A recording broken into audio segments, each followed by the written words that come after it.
Hello friends, welcome to innovation classes. तो चलिए start करते हैं बिहार दरोगा का स्पेशल टेस्ट सीरीज। और आज हम लोग इसमें टेस्ट नंबर 3 का डिस्कशन करने वाले हैं। तो आप लोग वीडियो को पूरा देखिएगा और पसंद आने पर वीडियो को लाइक और चैनल को सब्सक्राइब करना न भूलें। और यह जो सेट है यह रहमान सर के द्वारा तैयार किया जाता है, गुरु रहमान सर के द्वारा तैयार किया जाता है। और इस सेट में आपको 100 प्रश्न देखने को मिलेगा और हर क्वेश्चन बहुत ही महत्वपूर्ण है। तो चलिए हम लोग वीडियो को स्टार्ट करते हैं। अगर आपको इसका पीडीएफ चाहिए तो पीडीएफ आपको हमारे टेलीग्राम चैनल पर मिल जाएगा, जिसका लिंक डिस्क्रिप्शन बॉक्स में दिया गया है। तो चलिए हम लोग स्टार्ट करते हैं, देखते हैं पहला क्वेश्चन।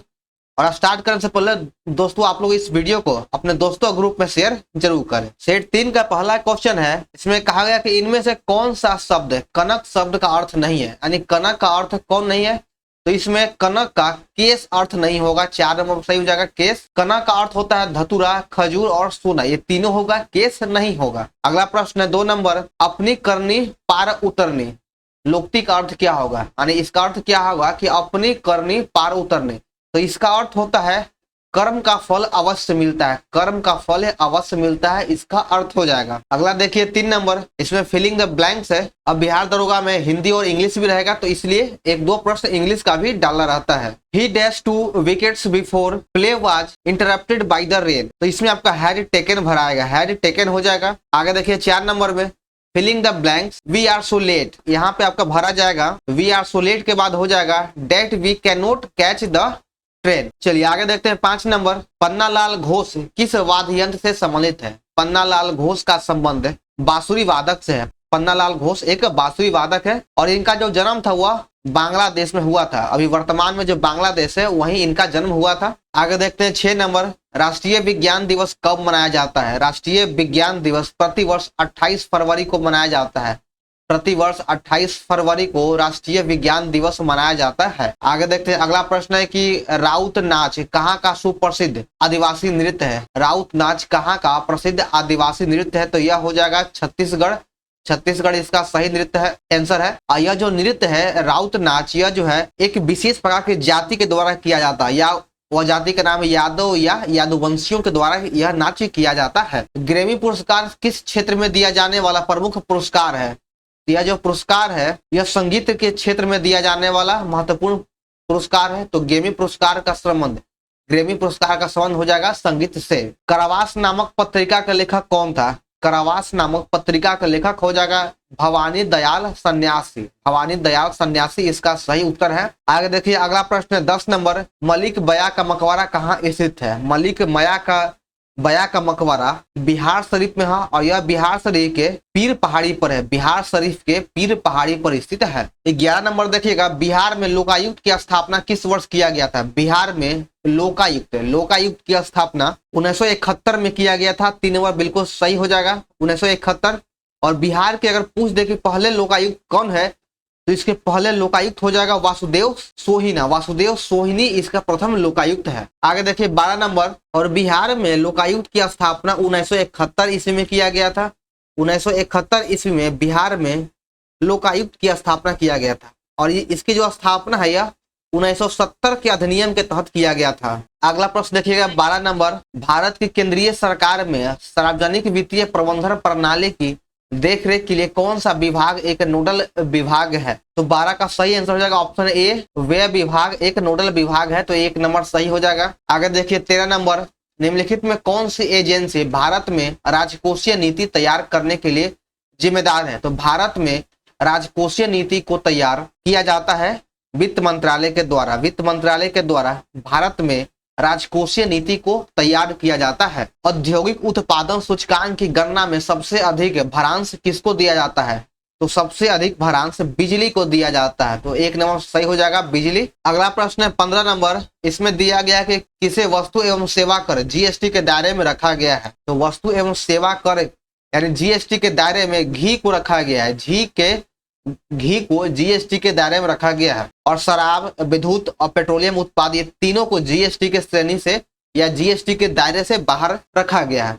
आगे देखिए 16 नंबर, निम्नांकित कथनों पर विचार कीजिए। रंगराजन समिति भुगतान संतुलन से संबंधित है। तो बिल्कुल सही है, रंगराजन समिति का संबंध भुगतान संतुलन से है। किसी देश द्वारा आयात पर लगाए गए कर को टैरिफ कर कहा जाता है। तो आपका इसमें से 1 और 2 दोनों कथन सही है। 17 नंबर देखिएगा, इसमें कहा गया है कि निम्नलिखित कथनों पर विचार कीजिए और बताना है कि कौन सा कथन है जो असत्य यानी गलत है। प्रतिभूति विनिमय कर की शुरुआत 1 अक्टूबर 2004 को किया गया था, तो यह बिल्कुल सही है। केंद्र को सबसे अधिक निव्वल राजस्व की प्राप्ति सीमा शुल्क से होता है, तो आपका 2 नंबर भी सही है। तो इसमें से आपका 1 और 2 दोनों सही है, गलत कोई भी नहीं है। तो सही आंसर हो जाएगा ऑप्शन डी, ना तो 1 और ना ही 2 गलत है। रिवर्स रेपो रेट किससे जुड़ी शब्दावली है? रिवर्स रेपो रेट का संबंध आरबीआई से है, आरबीआई से है। अगला है 19 नंबर, राष्ट्रीय राजनीति दल वह होता है जो कुल वैध मतों का 6% प्राप्त करता है या कर लिया हो। तो वो कितने राज्यों में 6% से अधिक अगर वैध मत प्राप्त करेगा तो उसे राजनीति दल का राष्ट्रीय राजनीति दल घोषित किया जाएगा। तो 19 का सही आंसर हो जाएगा ऑप्शन सी, 4 या उससे अधिक राज्यों में अगर वह कोई पार्टी 6% से अधिक अगर वोट प्राप्त करता है वैध मतों का, तो उसे राष्ट्रीय राजनीतिक दल घोषित कर दिया जाता है। निम्नलिखित में कौन प्रतिनिधि सरकार को अभिव्यक्त करता है? तो प्रतिनिधि सरकार को अभिव्यक्त करने का काम प्रत्यक्ष लोकतंत्र हो जाएगा। 3 नंबर सही हो जाएगा, प्रत्यक्ष लोकतंत्र। आगे देखिए 21 नंबर, चुनाव आयोग किस अनुच्छेद के अंतर्गत स्थापित किया गया है? चुनाव आयोग को अनुच्छेद 324 के अंतर्गत स्थापित किया गया है। 2 नंबर बिल्कुल सही आंसर है। चुनाव आयोग की स्थापना 1950 ईस्वी में किया गया है और इसका उल्लेख अनुच्छेद 324 के अंतर्गत है। अनुच्छेद 356 में राष्ट्रपति शासन का उल्लेख किया गया है। अगला है 22 नंबर, निम्नलिखित कथनों पर ध्यानपूर्वक पढ़िए। जिला न्यायालयों के न्यायाधीश की नियुक्ति राज्यपाल के द्वारा उस राज्य के उच्च न्यायालय से परामर्श के बाद किया जाता है, तो बिल्कुल सही है, आपका 1 नंबर सही हो जाएगा। उच्च न्यायालयों के अधीन एवं उसके नियंत्रण में कार्य करने वाले न्यायालयों के अधीनस्थ का वर्णन अनुच्छेद 233 से 237 तक किया गया है, तो आपका ऑप्शन नंबर 2 भी सही है। अधीनस्थ न्यायालय का वर्णन अनुच्छेद 233 से लेकर 237 तक किया गया है, तो इसमें से दोनों कथन सही है। आगे देखिए 23 नंबर में भी कहा गया कि दोनों कथन में से कौन सही नहीं है। संविधान के भाग 6 पंचायतों से संबंधित है और इसे 71वें संविधान संशोधन अधिनियम 1992 के द्वारा जोड़ा गया है, तो यह बिल्कुल ही गलत है, क्योंकि भाग 6 का संबंध भाग 6 में राज्यों के शासन का दिया गया। भाग 6 में राज्यों के शासन के बारे में बताया गया है और इसका उल्लेख अनुच्छेद 152 से लेकर 237 तक किया गया है। पंचायती राज का संबंध भाग 9 में है, पंचायतों का उल्लेख भाग 9 में है, जिसे 73वां संविधान संशोधन अधिनियम 1992 के द्वारा जोड़ा गया था। यहाँ 71 नहीं 73 हो जाएगा, तो पहला आपका गलत है। स्वर्ण सिंह समिति राज्य के नीति निर्देशक सिद्धांत से संबंधित है, तो यह भी गलत है। स्वर्ण सिंह समिति का संबंध मौलिक कर्तव्य से है, मौलिक कर्तव्य से हो जाएगा और मौलिक कर्तव्य का उल्लेख भाग 4 के क में है और अनुच्छेद 51 के क हो जाएगा, तो इसमें से दोनों कथन है जो गलत है। आगे देखिए 24 नंबर, कटौती प्रस्ताव का उद्देश्य क्या होता है? कटौती प्रस्ताव का उद्देश्य होता है बजट प्रस्तावों के खर्च में कमी का प्रस्ताव प्रस्तुत करना, तो 3 नंबर सही हो जाएगा 24 का। आगे देखिए 25 नंबर, निम्नांकित में से किस संवैधानिक संशोधन अधिनियम के द्वारा मंत्रिपरिषद की संख्या लोकसभा के कुल सदस्यों के 15% की सीमा तक निर्धारित किया गया है? इसमें कहा गया कि किस संवैधानिक संशोधन के द्वारा लोकसभा में उसके सदस्यों का 15% मंत्रिपरिषद तक ही होगा, 15% निर्धारित कर दिया गया है। तो यह जो है 51वां संविधान संशोधन 2003 के द्वारा जोड़ा गया है कि मंत्रिपरिषद की संख्या लोकसभा के कुल सदस्यों का 15% से अधिक नहीं होगा। इंदिरा साहनी बनाम भारत संघ मुकदमे में सर्वोच्च न्यायालय का निर्णय किस विषय से संबंधित है? तो इसका जो विषय है वह सरकारी नौकरियों में अन्य पिछड़ा वर्ग के आरक्षण से था, तो 1 नंबर सही हो जाएगा। 27 नंबर देखिएगा, इसमें कहा गया है कि कोई विधेयक धन विधेयक कहलाता है अगर उसमें करों के अधिरोपण, उन्मूलन, छूट, परिवर्तन या विनियमन से संबंधित प्रावधान होता है, तो यह कथन आपका बिल्कुल सही है। आगे 2 नंबर, धन विधेयक सर्वोच्च न्यायालय में पेश किया जाता है, तो बिल्कुल गलत है। धन विधेयक को केवल लोकसभा में ही पेश किया जाता है, तो इसमें से चुनना है कि असत्य कथन कौन है, तो आपका 2 नंबर असत्य कथन हो जाएगा। आगे देखिए 28 नंबर, राष्ट्रीय दल का दर्जा कौन प्रदान करता है? राष्ट्रीय दल का दर्जा निर्वाचन आयोग के द्वारा प्रदान किया जाता है, 3 नंबर सही है। और निर्वाचन आयोग का गठन अनुच्छेद 324 के अंतर्गत किया गया 1950 में। संसद का उल्लेख अनुच्छेद 79 में किया गया है। सर्वोच्च न्यायालय का उल्लेख अनुच्छेद 124 में है। वित्त आयोग का अनुच्छेद 280 में है। वित्त आयोग का गठन अनुच्छेद 280 के तहत किया जाता है। राज्य का राज्यपाल अनुच्छेद 243 के झ के अनुसार प्रत्येक 5 वर्ष की समाप्ति पर किसका गठन करता है? तो राज्य के वित्त आयोग का उल्लेख अनुच्छेद 243 के झ में है। राज्य के वित्त आयोग का गठन राज्यपाल के द्वारा अनुच्छेद 243 के झ के तहत किया जाता है, तो एक नंबर सही हो जाएगा। और केंद्र में वित्त आयोग का गठन अनुच्छेद 280 के तहत किया जाता है। अगला प्रश्न है 30 नंबर। इसमें कहा गया है कि राष्ट्रपति के निर्वाचन के लिए निर्वाचक मंडल का प्रावधान निम्न में से कौन सा अनुच्छेद करता है। राष्ट्रपति के निर्वाचक मंडल का प्रावधान कौलिक अनुच्छेद 54 में किया गया है, तो 2 नंबर बिल्कुल सही है, अनुच्छेद 54। आइए हम लोग राष्ट्रपति से संबंधित सभी अनुच्छेदों को एक बार देखते हैं। देखिए, अनुच्छेद 52 में राष्ट्रपति के पद का उल्लेख किया गया है, अनुच्छेद 52 में राष्ट्रपति का पद हो जाएगा। अनुच्छेद 53 के अंतर्गत अनुच्छेद 53 में राष्ट्रपति के कार्यपालिका शक्ति के बारे में बताया गया। अनुच्छेद 54 में राष्ट्रपति के निर्वाचन मंडल है।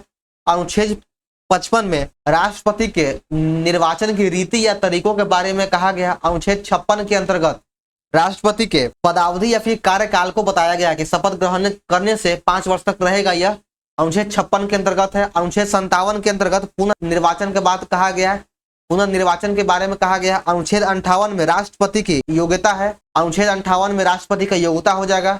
अनुच्छेद 59 में राष्ट्रपति के कुछ शर्तों के बारे में कहा गया है।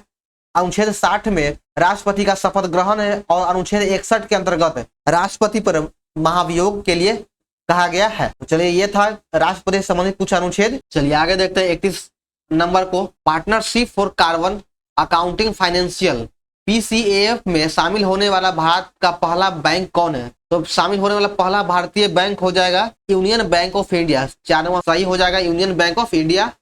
आगे देखिए 32 number. BRICS new development bank के सबसे नए सदस्य कौन देश है। ब्रिक्स न्यू डेवलपमेंट बैंक का सबसे नया देश या सबसे नया मेंबर हो जाएगा अल्जीरिया। अल्जीरिया इसका सही उत्तर हो जाएगा। 33 नंबर देखिएगा कि सीताराम येचुरी का निधन हो गया, वे किस पार्टी के महासचिव थे। सीताराम येचुरी का संबंध भारतीय कम्युनिस्ट पार्टी से है या फिर मार्क्सवादी पार्टी से है, तो 1 नंबर सही हो जाएगा। आगे देखिए 34 नंबर। हाल ही में चर्चा में रहे वैभव सूर्यवंशी किस खेल से संबंधित है। वैभव सूर्यवंशी का संबंध क्रिकेट से हो जाएगा, क्रिकेट से वैभव सूर्यवंशी का संबंध है। शहरी क्षेत्र के सभी प्राथमिक स्वास्थ्य केंद्रों में आयुष सेवाओं देने वाला देश का पहला राज्य कौन है। तो यह देश का पहला राज्य हो जाएगा मध्य प्रदेश। मध्य प्रदेश ही देश का पहला राज्य है जहां अपने सभी प्राथमिक स्वास्थ्य केंद्रों में आयुष सेवा प्रदान कर रहा है। अगला प्रश्न देखिएगा 36 नंबर। हाल ही में केंद्र सरकार ने श्री विजयपुरम किसका नाम रखा है, यानी किस जगह का नाम बदल करके श्री विजयपुरम कर दिया गया है। तो पोर्ट ब्लेयर का नाम बदलकर अब श्री विजयपुरम कर दिया गया है। बहुत ही इंपॉर्टेंट क्वेश्चन है यह आने वाले प्रतियोगी परीक्षा के लिए, कि पूछ सकता है कि किस जगह का नाम बदलकर श्री विजयपुरम कर दिया गया है, तो पोर्ट ब्लेयर। और इसकी घोषणा गृह मंत्रालय के द्वारा अमित शाह के द्वारा किया गया है। पैरालंपिक गेम्स 2024 में भारत ने कुल कितने पदक जीता है।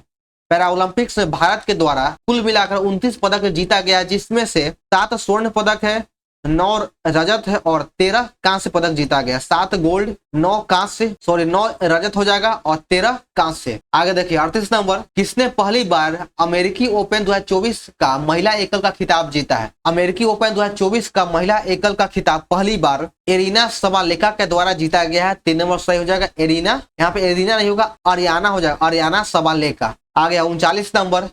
क्वाड शिखर सम्मेलन 2024 की मेजबानी कौन सा देश करेगा। क्वाड शिखर सम्मेलन 2024 की मेजबानी अमेरिका के द्वारा किया जाएगा या फिर अमेरिका करेगा, तो 4 नंबर सही है। आगे देखिए 40 नंबर। यातायात प्रबंधन, सड़क सुरक्षा एवं आपातकालीन सेवाओं से जुड़ी जानकारी देने हेतु हाल ही में किस राज्य में मैप माई इंडिया के साथ समझौता पत्र पर हस्ताक्षर किया गया है। तो यह जो हस्ताक्षर है यह बिहार राज्य के द्वारा किया गया है। बिहार राज्य ने मैप माई इंडिया से हस्ताक्षर किया है या फिर समझौता किया है। 41 नंबर देखिएगा, इसमें थोड़ा सा क्वेश्चन में इरर है। 41 नंबर में कहा गया कि यदि दो संख्या एक तीसरी संख्या से क्रमशः 20% और 50%, यानी एक संख्या यानी दो संख्या तीसरी संख्या का 20% और 50% है, तो दोनों संख्याओं का अनुपात क्या होगा। तो हम मानते हैं कि तीसरी संख्या हो जाएगा 100, तो पहली संख्या हो जाएगा यानी 100 का 20% यानी 20 हो गया, और 100 का 50% यानी 50%। तो इन दोनों का अनुपात क्या हो जाएगा, इन दोनों का अनुपात हो जाएगा 2:5। आगे 42 नंबर। 240 मीटर लंबी रेलगाड़ी एक खंबे को 24 सेकंड में पार करता है, तो यह रेलगाड़ी 650 मीटर लंबे प्लेटफॉर्म को कितने समय में पार करेगा। यह पूछ रहा है इसमें कि रेलगाड़ी जो है जिसकी लंबाई 650 किलोमीटर है, तो इसमें यह पूछा गया है कि 650 मीटर लंबे प्लेटफॉर्म को पार करने में कितना समय लगेगा। तो आइए देखते हैं। सबसे पहले हम लोग ट्रेन का चाल निकाले हैं, तो चाल बराबर दूरी बटा समय हो जाएगा। तो दूरी ट्रेन का हो गया 240 मीटर और समय 24 सेकंड, तो चाल हो गया 10 मीटर प्रति सेकंड। अब निकालना यहाँ पे समय, तो जब हम प्लेटफॉर्म को कितने समय पार करेगा, एक प्लेटफॉर्म को पार करने में ट्रेन प्लेटफॉर्म की दूरी के साथ साथ अपने दूरी को भी पार करता है, इसलिए इसमें दोनों का दूरी ऐड हो जाएगा। तो 650 प्लस 240 890 हो जाएगा। और चाल क्या था, तो चाल 10 मीटर प्रति सेकंड, तो कट जाएगा, तो आपका आ जाएगा 89 सेकंड में यह ट्रेन प्लेटफॉर्म को पार कर जाएगा। तो एक नंबर सही हो जाएगा। 72 किलोमीटर प्रति आवर की चाल से एक रेलगाड़ी 400 मीटर लंबी प्लेटफॉर्म को 1 मिनट 5 सेकंड यानी 65 सेकंड में पार करता है, तो रेलगाड़ी की लंबाई ज्ञात करें। यहाँ पर रेलगाड़ी का चाल ज्ञात करना है, सॉरी यहाँ पे रेलगाड़ी का लंबाई ज्ञात करना है। तो रेलगाड़ी की लंबाई हो जाएगा, तो हम यहाँ पर रेलगाड़ी की लंबाई को x मान लेते हैं, तो x प्लस 400 टोटल दूरी हो गया। यहाँ पे ट्रेन की लंबाई और प्लेटफॉर्म की लंबाई, और ट्रेन का चाल हो जाएगा 72 किलोमीटर प्रति आवर। तो यहाँ पर इससे किलोमीटर को मीटर में चेंज कर लीजिए, तो 18 चौके हो गया, यानी 72 में अगर मीटर प्रति सेकंड में चेंज करना है तो 5/18 से गुना कर दिया जाता है। तो 18 चौके 5 का 20, तो 20 मीटर प्रति सेकंड हो गया। और इसको पार करता है 65 सेकंड में, तो बस आप इसे गुना कर दीजिए, तो 65 दूना हो जाएगा x प्लस 400 बराबर 1300 आ गया, तो x बराबर हो जाएगा 900 मीटर। 900 मीटर यानी ट्रेन की लंबाई 900 मीटर हो जाएगा। तो ऑप्शन में कोई भी आपका आंसर नहीं दिया गया है, तो इसको 900 हो जाएगा सही उत्तर। तो इसमें या तो फिर डाटा इधर होगा कि कोई डाटा अलग होगा, तब उस ऑप्शन के अकॉर्डिंग आंसर होगा, लेकिन इस प्रश्न के लिए आंसर 900 ही है। आगे देखें 44 नंबर। एक ट्रक किसी निश्चित गति से 384 किलोमीटर की दूरी तय करता है। यदि गति को 16 किलोमीटर कम कर दिया जाता है तो उसकी दूरी को तय करने में 2 घंटा का समय अधिक लगता है, तो मूल गति का 75% कितना होगा। तो जब हम दूरी चाल को 16 किलोमीटर कम कर देते हैं तो समय जो 2 घंटा अधिक लगता है। तो इसका ऐसे बनेगा कि 384 किलोमीटर, अब पहले का जो चाल था वह x था, फिर अगर इसमें 16 किलोमीटर कम कर दिया जाए, 16 किलोमीटर प्रति घंटा यानी x में से 16 घटा दिया जाए, तो इसका चाल 2 किलोमीटर अधिक लगेगा। तो हम इसे बराबर करने के लिए यहाँ पे 2 घटा देंगे। तो अब इसको आप ऑप्शन से बनाइए।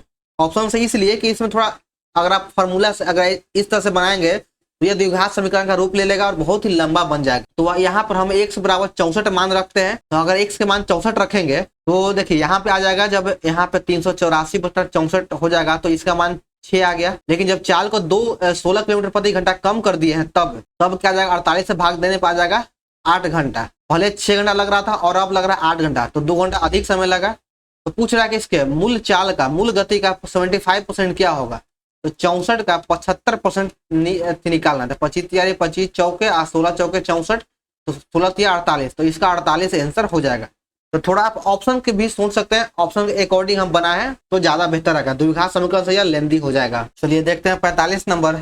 इसमें कहा गया कि किसी वस्तु को बेचने पर उसके विक्रय मूल्य के 3/7 के बराबर हानि होता है, तो हानि प्रतिशत की गणना कीजिए। तो मानते हैं कि हम कोई एक वस्तु बेच रहे हैं, एक वस्तु को बेच रहे हैं और इसमें जो हानि होगा वह 3/7 के बराबर हानि हो रहा है, लॉस हो रहा है। तो इसका सीपी क्या हो जाएगा, तो इसका सीपी हो जाएगा 10/7। 10/7 इसका सीपी हो जाएगा, यहाँ पे ऐड हो जाता है। अगर इसमें अगर लाभ होता तो ये घट के लिखा था, अगर ये हानि हुआ है तो यहाँ पे जुड़ के लिखा जाएगा। तो हानि प्रतिशत इक्वल टू हो जाएगा, हानि प्रतिशत बराबर हो जाएगा, हानि हुआ 3/7 और सीपी हो गया, क्रय मूल्य हो गया 10 और नीचे 7 आएगा तो ये ऊपर चल जाएगा, 7 हो जाएगा और गुना 100। हानि बटा क्रय मूल्य हो गया यहाँ पे, तो 7 से 7 कट गया, 10 1 से 1 0 से 1 0 खत्म हो गया, यानी 30% का इसको लॉस हुआ। आगे देखिए 46 नंबर में, भरमौर जनजातीय क्षेत्र किस प्रांत में स्थित है।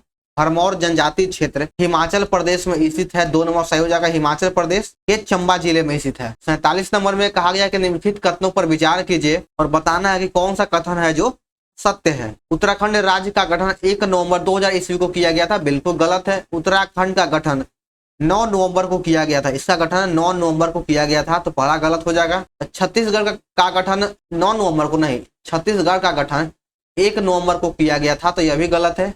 झारखंड राज्य का गठन 15 नवंबर 2000 को किया गया है, तो बिल्कुल सही है। तो इसमें से केवल 3 नंबर सही हो जाएगा। एक बार फिर से देख लेते हैं।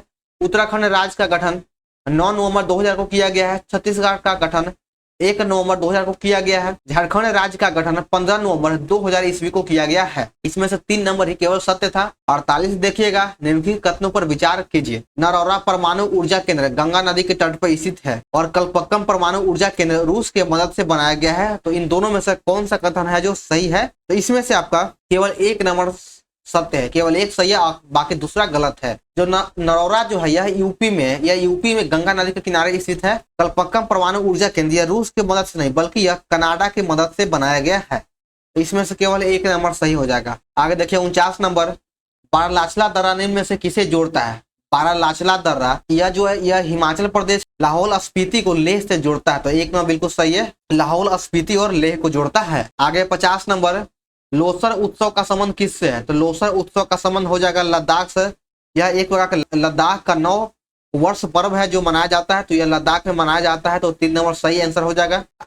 अगला है 51 नंबर, कृष्ण राजा सागर बांध किस नदी पर है?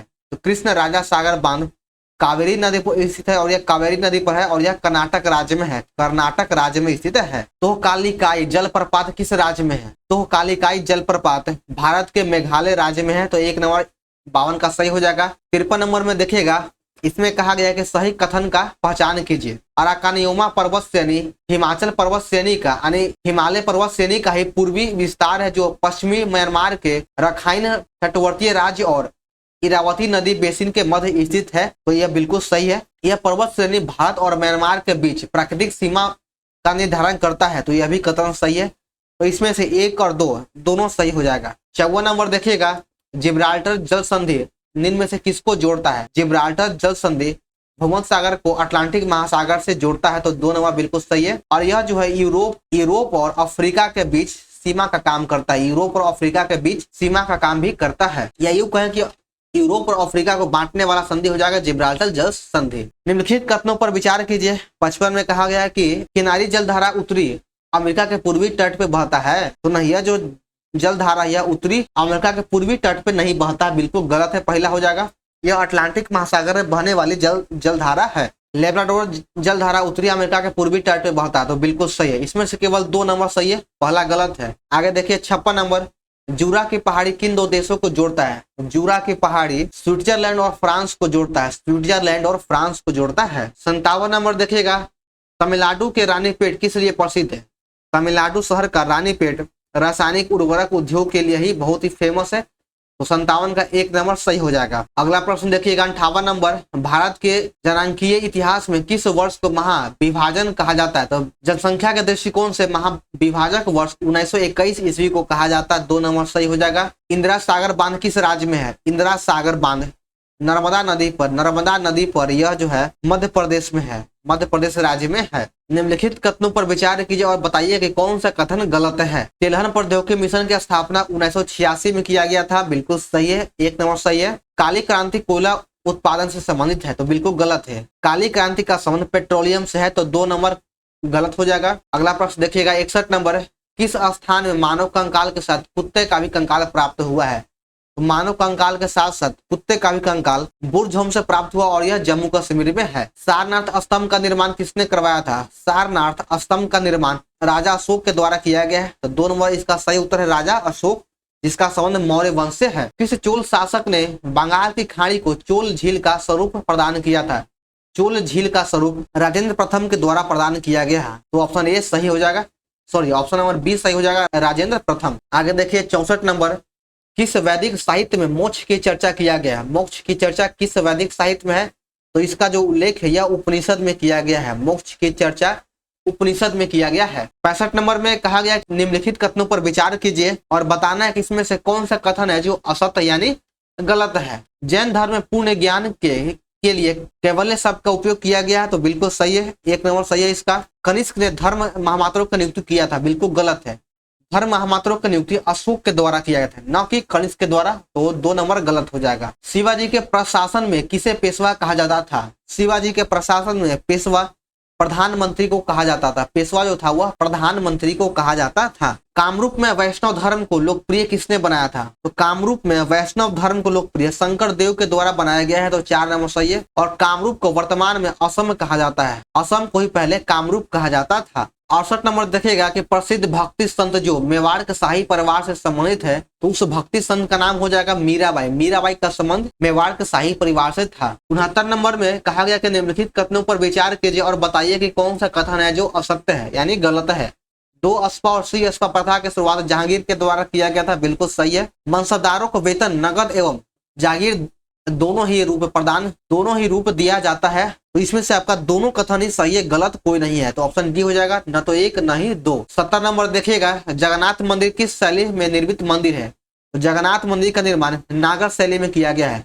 जो भी उत्तर भारत का मंदिर है उसका निर्माण नागर शैली में किया गया है, और जो दक्षिण भारत के मंदिर है उसका निर्माण द्रविड़ शैली में किया गया है, लेकिन कुछ अपवाद भी है। 71 नंबर में कहा गया कि निम्नलिखित में से कौन सही है? नव हिंदूवाद के सर्वश्रेष्ठ प्रतिनिधि स्वामी विवेकानंद को माना जाता है, तो बिल्कुल सही है। 1891 में शिकागो धर्म सम्मेलन में स्वामी विवेकानंद शामिल हुए थे, तो शिकागो का धर्म सम्मेलन 1891 नहीं बल्कि 1893 में हुआ था, तो इसमें से केवल 1 नंबर है जो सही है। शेरे पंजाब या पंजाब केसरी से के नाम से किसे जाना जाता है? तो पंजाब केसरी के उपनाम से लाला लाजपत राय को कहा जाता है, 1 नंबर सही हो जाएगा। अगला प्रश्न है 73 नंबर, लाहौर अधिवेशन 1929 किस पार्टी से संबंधित है? लाहौर अधिवेशन 1929 का संबंध कांग्रेस से था, तो 2 नंबर सही है। और लाहौर अधिवेशन 1929 में ही कांग्रेस के द्वारा पूर्ण स्वराज की मांग रखा गया था, और यह जो अधिवेशन के अध्यक्ष था पंडित जवाहरलाल नेहरू के द्वारा किया गया था, और इसी में पूर्ण स्वराज की मांग रखा गया। और 1929 ईस्वी के लाहौर अधिवेशन में ही पहली बार स्वाधीनता दिवस मनाए जाने का घोषणा किया गया कि 26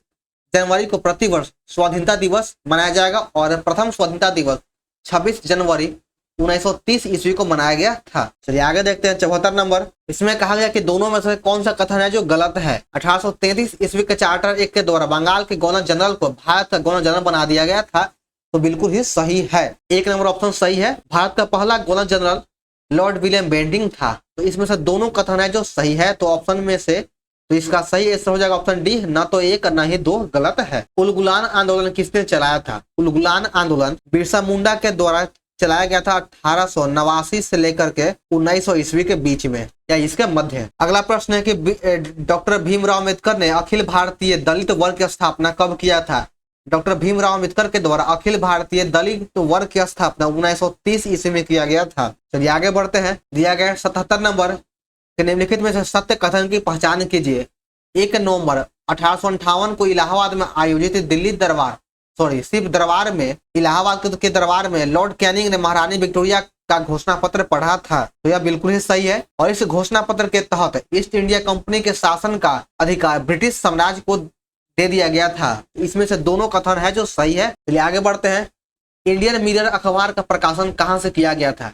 इंडियन मिरर अखबार का प्रकाशन कलकत्ता से किया गया है, तो आपका 4 नंबर बिल्कुल सही है, इंडियन मिरर का प्रकाशन कलकत्ता से किया गया है।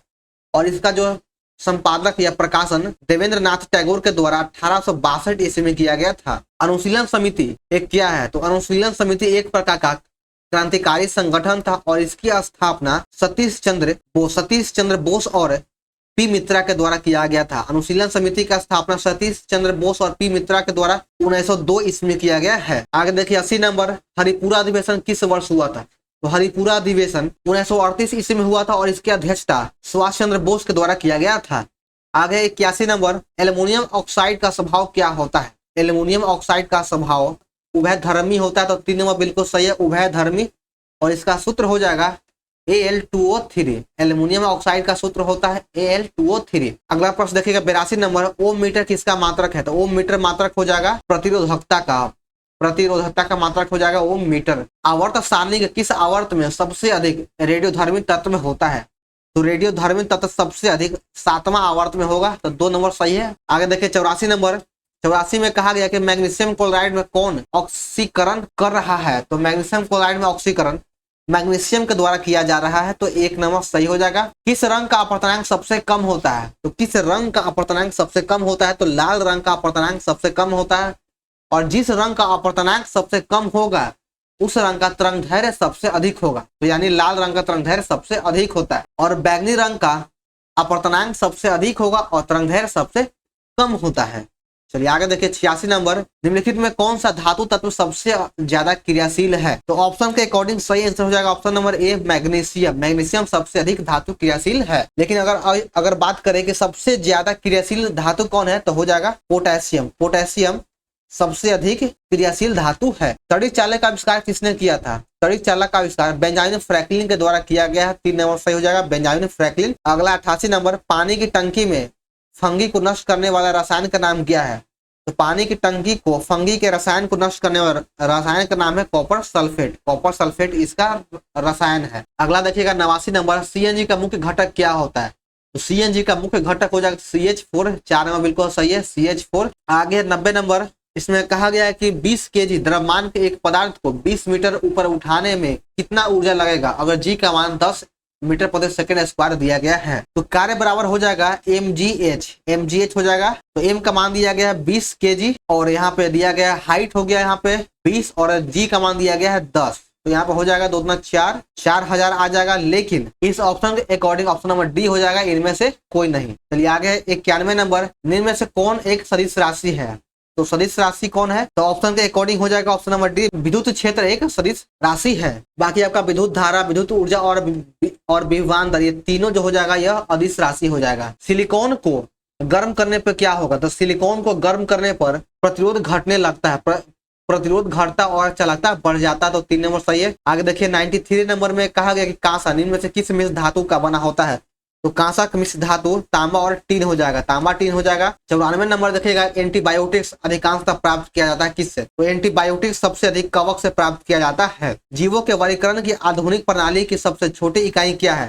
तो इसका सबसे छोटा इकाई होता है जाति या स्पीसीज। 3 नंबर सही हो जाएगा। आगे 96 नंबर, इसमें कहा गया कि दोनों कथन में से कौन सा कथन है जो असत्य है? लिम्फोसाइट एक प्रकार का श्वेत रक्त कोशिका है। बिल्कुल सही हो जाएगा, 1 नंबर सही है। इसमें उपस्थित 30 सेल जीवाणु तथा विषाणु के आक्रमण से सुरक्षा प्रदान करता है। तो यह भी कथन सही है। तो इसमें से जो है 1 और 2 दोनों सही है, गलत कोई नहीं है। तो ऑप्शन डी हो जाएगा, न तो 1 और न ही 2 गलत है। 97 नंबर देखिएगा कि अग्नाशय अंतःस्रावी एवं बाह्यस्रावी दोनों प्रकार के ग्रंथि है। अग्नाशय में ट्रिप्सिन, इमाइलेज और लाइपेज नामक एंजाइम निकलता है। तो इसमें से कौन सा कथन है जो सही है? तो इसमें से दोनों कथन है जो सही है। 98 नंबर देखिएगा, टीका का विकास किया गया किसके द्वारा? तो टीका का विकास एडवर्ड जेनर के द्वारा किया गया है। 1 नंबर सही हो जाएगा एडवर्ड जेनर। इसमें कहा गया कि मास्टर ग्रंथि क्या है? तो मास्टर ग्रंथि कहा जाता है किसे? तो मास्टर ग्रंथि पीयूष ग्रंथि को कहा जाता है। मास्टर ग्रंथि पीयूष ग्रंथि को कहा जाता है। 1 नंबर सही हो जाएगा। अगला प्रश्न है और इस सेट का अंतिम क्वेश्चन, अरक्तता रोग क्या होता है? अरक्तता रोग लोहे की कमी से होता है। लोहे की कमी से होता है। 2 नंबर सही उत्तर हो जाएगा। 100 का 2 आंसर हो जाएगा। तो चलिए दोस्तों, हमारे यहाँ पर सेट नंबर 3 समाप्त होता है। तो आप लोग का वीडियो कैसा लगा कमेंट जरूर करें। पसंद आने पर वीडियो को लाइक और चैनल को सब्सक्राइब करना न भूलें और इस वीडियो को अपने दोस्तों और ग्रुप में शेयर जरूर करें।